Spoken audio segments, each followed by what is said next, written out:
Are Jamaicans being priced out of the real estate market?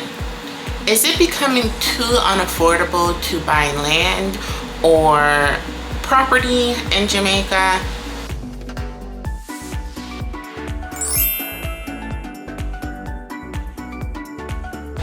I don't know, and I really want to hear from you guys. In this video, I just want to have a talk with you guys and just get to an understanding of how you guys feel about the real estate market in Jamaica. And if it's your first time seeing me, welcome to the channel. My name is Jada Brown Thompson, and I make videos about how me and my husband and our twin boys are planning to relocate to Jamaica. So guys, when I'm on TikTok, on YouTube, just social media in general, I see like two sides of Jamaica, right? I see on one hand where people are complaining about the prices in Jamaica. They want to buy property, but they can't afford it, whether they're local or they are part of the diaspora. And then I see other people who are buying these luxury homes or building these homes, and their purpose is to either put them as a short-term rental or a second home, or they are planning to relocate. So on one particular video, one that spurred me to make this video, a realtor was advertising land for sale in St. Elizabeth, and the price for that property was 7 million Jamaican dollars. And there were like hundreds of comments of people saying, this is getting out of control now. These realtors are just coming up with their own prices. The market is going to crash. How can local people afford this? St. Elizabeth is a country. Why is it so expensive? There's no view at this property. There's no beach view, no mountain view. It's just a 1/4 acre of land. So why is it so expensive? And I've seen so many comments like this, and I'm sure you guys have as well. So that prompted me to just do some thinking and also some research, because I just want to know, like, do you guys feel like the real estate market in Jamaica is expensive? Do you think it's expensive? Like, even from our own personal experience, when my husband bought the land in Manchester, and this is in a scheme that he bought this house, and the developer literally bought the land, subdivided it into 1/4 acre plots. And at that time, the land was selling for $3.5 million. And that was in 2020. And now land over there, if you want to buy it, $8 million, $9 million, and that's just in a span of 6 years. So if you own property, I'm sure you're very happy if that is, you know, your property is appreciating at that value. But if you're trying to buy into the market and you are trying to get affordable housing, how does that work for you?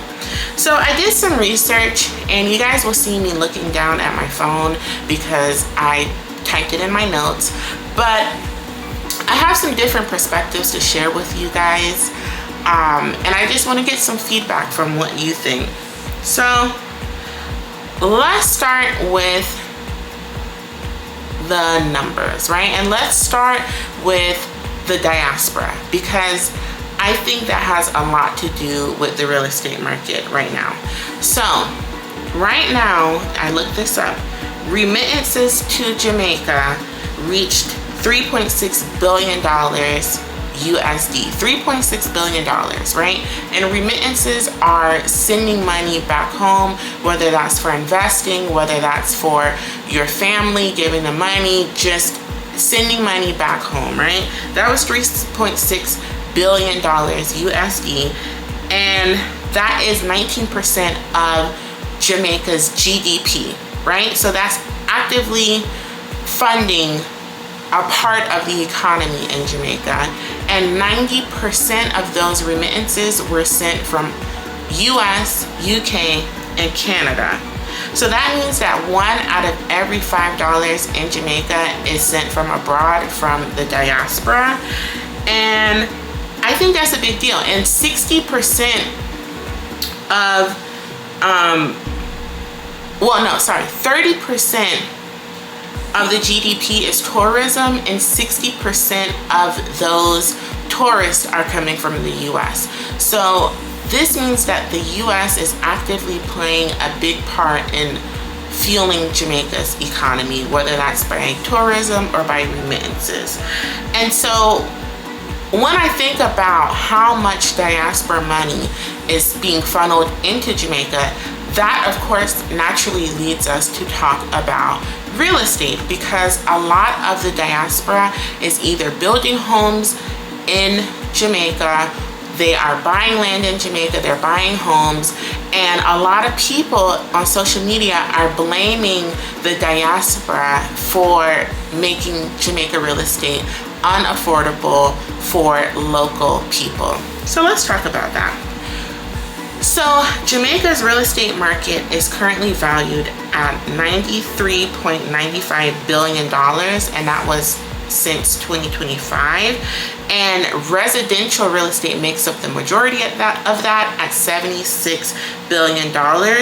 And the market is projected to grow at 4% annually through 2028, reaching $109.9 billion. All right, so international investors, again, primarily from North America, US, Canada, and then also from Europe, are the key drivers of this boom, and they are investing mostly in luxury real estate and tourism related properties. And I have seen personally a lot of the diaspora buying these luxury condos, buying these scheme houses, and their plan with these properties are to use them for Airbnb or for second homes. And so some locals are complaining and saying, you guys are driving up the prices of these scheme homes, ones that we would want to live in with our family, because you want to put them on Airbnb. So there's a lot of competition amongst Airbnb hosts, because there are just so many Airbnbs, especially on the North Coast or in quarters of Kingston. What do you guys think about that? Do you think there should be some type of regulation where only a percentage of these developments should be allowed to be on Airbnb, or do you think it should be a free market where, the price is dictated by the demand? What do you guys think about that?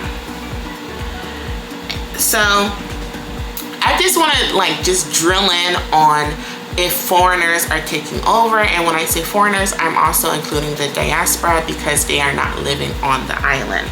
So this is a really hot question, and you guys know that I'm a foreigner and I am investing in Jamaica. And one thing to know is that foreigners are able to buy properties in Jamaica with no restrictions, right? You can buy land, you can buy property in Jamaica as a foreigner. You do not have to be Jamaican. You can buy it as a freehold. Now, there's some places, let's say in Ghana or Nigeria or other countries, where foreigners cannot buy land. They can lease it for up to 50 years, up to 99 years, and it has to be renewed. But Jamaica's not like that. Foreigners can buy property in Jamaica, okay? But let's talk about the diaspora. So Jamaica is experiencing a big real estate boom, right? Everywhere you look, building is going on. I just went to Jamaica last month, and I can tell you with my own eyes, firsthand experience, everywhere you look, work is going on. They're building new schemes, they're building middle income housing, they're building luxury housing, they're building residential builds, they're building retirement homes. Building is going on, right? So the question is, if the local people cannot afford Jamaica, then who's doing the building? Well, obviously it's the diaspora, right? So I don't think that it's necessarily foreigners or the diasporas taking over the market. I do think that overseas money is entering a small island economy, and it's bending the way the market works in a way that locals with like local wages simply cannot compete, right? So I think there is a gap because you have Jamaicans who are earning Jamaican dollars and maybe using NHT, and I believe NHT, the cap is 9 million. So it's like, what property can you really buy in Jamaica that's not land that's going to be $9 million? And if you're a single person and you don't have a partner where you can double your NHT benefits, it's extremely hard. So you have to build. And then it's also very difficult to build housing on land in Jamaica and build it fast because the workmen are expensive. You know, you have to do it in stages, maybe one room at a time. But then people who are earning, you know, in a stronger currency, in pounds or in US dollars, maybe they're able to come in and buy more because their money is going further and they're, you know, maybe can qualify for a bigger loan because, you know, they are making more money and in a stronger currency. So let's talk about, because as I'm making this video, my thoughts are, okay, Jamaica has always had net migration, right? People have always left Jamaica to a stronger economy in search of a better life. So what makes this different than before, let's say like our parents' generation or, you know, during the Windrush generation? What makes it different? And the first thing that I think about is that a lot of properties in Jamaica are in US dollars right now. And for the life of me, I think that's unfair, maybe for local people, because you're in Jamaica, so why are properties selling in US dollars? Like I saw one house recently and it was like 350,000 US dollars. And I'm like, is this in Florida or is this in Jamaica? Because, you know, all the houses now are starting to look the same with these like modern contemporary finishes. So I'm like, where is this? And then I saw it was on the North Coast and I'm like, And a lot of comments were complaining that it was in US dollars. So like the minimum wage in Jamaica versus what some of these properties in US dollars are selling for is ridiculous. I see some places that are for rent now and people are like, how can we afford this? Like some places 180,000, you know, 200,000. And the local people are like, who can afford this? And then another thing that is happening is the pre-sale buyouts. So developers have talked about this, especially on the North Coast, and they're saying before they even start construction, like diaspora buyers and investors are buying it before they've even started construction. So the demand is there. However, there has been some talks that properties that sit at like the 40 million range are sitting on the market longer than they used to. But at the like 25 million range, 35 million, like properties are getting snapped up before they even start the construction. And I don't know, like we just talk about just diaspora capital can really rebuild homes, fund rentals, they can sustain construction jobs, but so it's good in that sense, but it just widens the affordability gap. What do you guys think about that? Do you think I'm talking the truth, or you think I'm, you know, I don't know what I'm talking about? What do you guys think? And just from like a personal perspective, so one of Jerome's uncles is a real estate investor. He has, you know, several businesses, but he said that his real estate business in Jamaica has made him millions of US dollars over the years. And he also has property in the US, including in some very expensive markets like New York City. And he says that his properties in Jamaica appreciate way faster than his properties in America, because he says right now, because there's so much interest in Jamaica with people moving back or just having access to the internet and being able to invest from here, see what's going on, his properties are appreciating at a much quicker rate in Jamaica. And he says, like, you can see year over year, it just keeps going up, going up, going up. And he was saying, like, in America, some properties, especially if they're not in a good area or they have good schools or the neighborhood is maybe not the best, those properties are staying at the same rate as what he bought them for. Maybe they're appreciating 1%, but in Jamaica, going up, going up, going up. So I thought that was interesting. And he was like, it doesn't matter where you buy property in Jamaica, you will see a return on your investment. And I also talked to a realtor in Jamaica, and he told me that when he lists a property, 98% of the inquiries are from overseas people, and mostly in America. So I thought that was interesting. Another comment that I see a lot on TikTok is people saying that there's going to be a real estate crash in Jamaica. What do you guys think about that? Can you guys just comment down below, what do you think is going to happen to the real estate market? Do you think there's going to be a crash? What are you predicting? Me personally, I don't see a crash, right? And I'm not a realtor in Jamaica yet. I am a realtor in Maryland and Florida.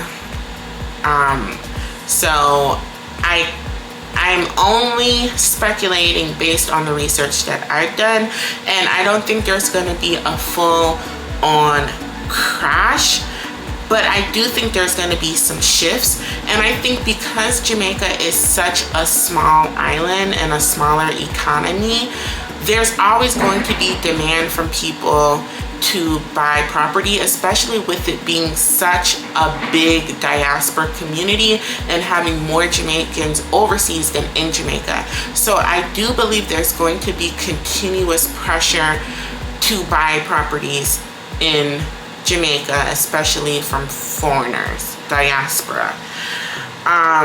Even if there's high construction costs, even if there's high interest rates, like, people always want to invest in home, because if you're part of the diaspora, Jamaica is your home, right? So I don't see that there's going to be a crash. I think there's going to be a big shift to middle income housing, which has already been documented. You can look it up. More developers are trying to go into middle income housing for, like, the workforce of Jamaica, as in the teachers, the police, you know, government workers. There's a big push for that, especially in, like, St. Catherine. And I want to do a video about that later. Let me know if you guys want to see that. Where I think a correction is going to be made is in the luxury real estate of Jamaica.